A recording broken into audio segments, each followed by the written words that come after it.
Auzubillahiminash-shaytanir-rajim. Bismillahir-rahmanir-rahim. Assalamu alaikum students, class 8 subject mathematics. I hope you are all well. Today we are going to start our new exercise 6.9, and our topic is solution set of simultaneous linear equations. Now move to our topic.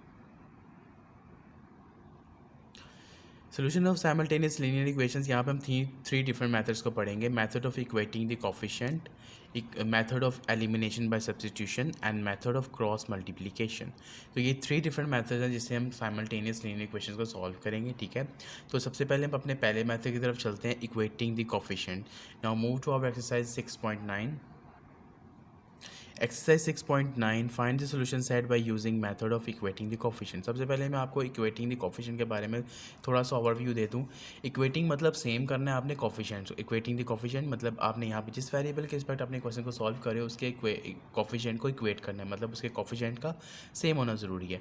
तो हमारे जो पहला question है 2x + 5y = -1 and x - 2y = 4, ये हमारे पास दो simultaneous equation हैं जिनको हमने इक्वेटिंग द कोफिशिएंट मेथड के साथ सॉल्व करना है।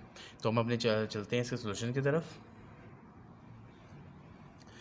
तो सबसे पहले मैंने दोनों इक्वेशन को लिख लिया। एक इक्वेशन को मैंने इक्वेशन 1 का नाम दे दिया और एक इक्वेशन को मैंने इक्वेशन 2 का नाम दे दिया। जैसे कि मैंने वो पहले बताया कि हमने यहाँ पे क्या करना है, यूजिंग, अब कौन सा मेथड यूज़ कर रहे हैं हम लोग, इक्वेटिंग द कोफिशिएंट, मतलब कि हमने कोफिशिएंट्स को इक्वेट करना है। तो यहाँ पे हमारे पास देखा जाए तो हमारे पास पहली वैल्यू में आ रहा है 2x + 5y = -1 and second equation में आ रहा है हमारे पास x - 2y = 4। तो यहाँ पर मैं जिस भी सबसे पहले मैं डिसाइड करूँगा मैंने किस वेरिएबल के रिस्पेक्ट इसको सॉल्व करना है। ठीक है, x के रिस्पेक्ट करना है कि y के रिस्पेक्ट करना है। तो सबसे पहले जिस वेरिएबल के मुताबिक मैं से करना स्टार्ट करूँगा, उन दोनों वेरिएबल के कोफिशिएंट्स का क्या होना चाहिए, सेम होना चाहिए। ठीक है, दोनों इक्वेशंस के अंदर। अब जैसे यहाँ पर x के साथ कोफिशिएंट 2 आ रहा है और नीचे यहाँ पे x के साथ कोफिशिएंट क्या आ रहा है, 1 आ रहा है। मुझे यहाँ पे 1 नहीं, मुझे यहाँ पे 2 लेकर आना है। ठीक है, अगर मैं y के रिस्पेक्ट करूँगा तो फिर मैं ऊपर वाली इक्वेशन को 2 से मल्टीप्लाई कर दूँगा और नीचे वाली इक्वेशन को 5 से मल्टीप्लाई कर दूँगा ताकि मेरे पास y के जो कोफिशिएंट्स हैं वो 10 के इक्वल आ जाएँ। ठीक है, काफ़ी ऐसे क्वेश्चन होंगे जिसमें आपके पास इस तरह की कंडीशन नहीं आएगी, तो आप क्या करोगे, उस चीज़ के रिस्पेक्ट सॉल्व करोगे, उसको उससे मल्टीप्लाई कर दोगे बहुत सारे इक्वेशंस को, तो आपके पास उसके कोफिशिएंट क्या हो जाएगा, इक्वेट हो जाएगा। तो सबसे पहले इक्वेशन 2 को मैं क्या करूँगा, मल्टीप्लाई कर दूँगा 2 के साथ ऑन बोथ साइड। तो जब मैंने दोनों को बोथ साइड को 2 के साथ मल्टीप्लाई कर दिया तो मेरे पास क्या वैल्यू आ गई, 2x - 4y = 8। अब ये मेरे पास एक नई इक्वेशन आई है। इस इक्वेशन को और इक्वेशन 1 को मैं क्या कर दूंगा, सब्ट्रैक्टिंग इक्वेशन 1 एंड 3।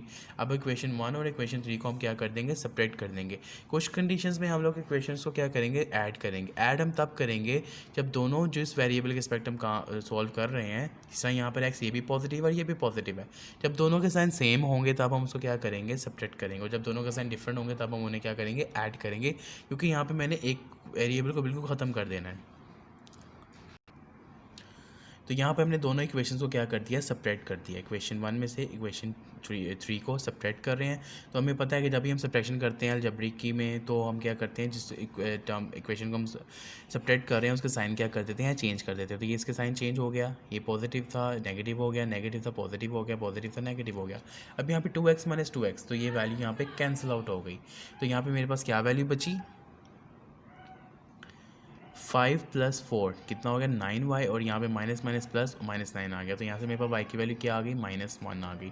अब इस -1 को मैंने इक्वेशन 2 के अंदर पुट करना है। आप इक्वेशन 1 के अंदर पुट करके भी कर सकते हो, लेकिन जिसमें हमारे पास क्वेश्चन इजीली सॉल्व हो जाए, हम उस इक्वेशन के साथ सॉल्व करते हैं। ठीक है, x - 2y = 4। तो यहाँ पे मैंने y की जगह -1 पुट कर दिया, माइनस माइनस प्लस हो गया, यहाँ पे 2 रह गई, 2 इधर प्लस और इधर आके माइनस हो गया, तो मेरे पास x की वैल्यू आ गई 2। तो मेरे पास सोल्यूशन सेट क्या बनेगा, 2 - 1, ये 2 जो है ये x की वैल्यू थी और ये -1 ये y की वैल्यू थी। सिंपल हमारे पास इस इक्वेशन का सोल्यूशन सेट आ गया। इसमें हमने क्या किया, कोफिशिएंट्स को इक्वेट किया।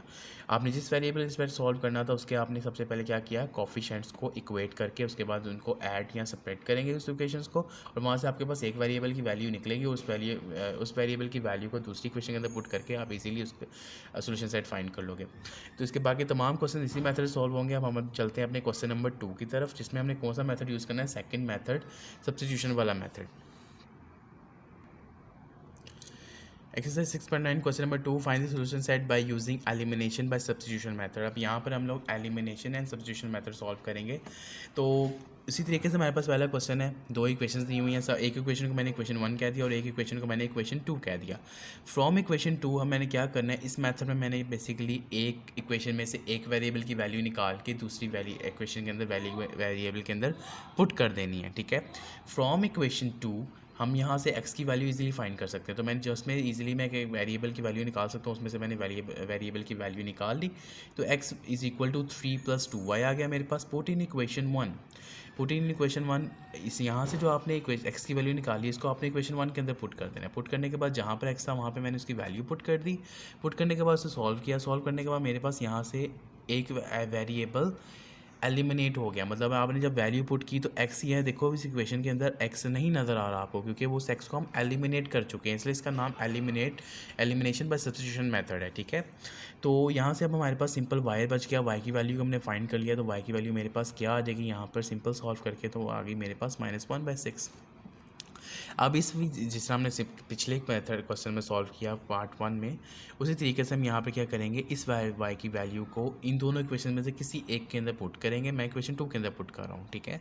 तो वहाँ पे x - 2 इंटू y की वैल्यू -1/6 पुट करेंगे, तो ये 2 इस 6 से तक इनकी कैंसिलिंग करेंगे तो हमारे पास यहाँ पे माइनस माइनस प्लस हो गया और 1/3 वैल्यू बच गई।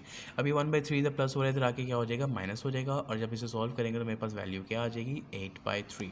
तो इसका सोल्यूशन सेट क्या आएगा मेरे पास, x की वैल्यू क्या है मेरे पास 8/3 एंड y की वैल्यू क्या है मेरे पास -1/6। तो ये मेरे पास इस क्वेश्चन का सोल्यूशन सेट आ गया। अब दोनों मेथड्स को एक बार ओवरव्यू कर लेते हैं कि उस मेथड में हमने सबसे पहले कोफिशिएंट को इक्वेट करने के बाद ऐड और सब्ट्रैक्ट करने के बाद एक वेरिएबल फाइंड किया, फिर दूसरा वेरिएबल फाइंड किया। इस मेथड में हमने क्या किया, एक इक्वेशन में से एक वेरिएबल की वैल्यू निकाल के दूसरी इक्वेशन के अंदर पुट की, और पुट करने के बाद वहाँ से हमारे पास एक वेरिएबल की वैल्यू आई, फिर उसकी वैल्यू को हमने दूसरी इक्वेशन के अंदर पुट करके दूसरी वेरिएबल की वैल्यू फाइंड कर ली। तो हमारे पास इस तरह क्वेश्चन का सोल्यूशन सेट आ गया।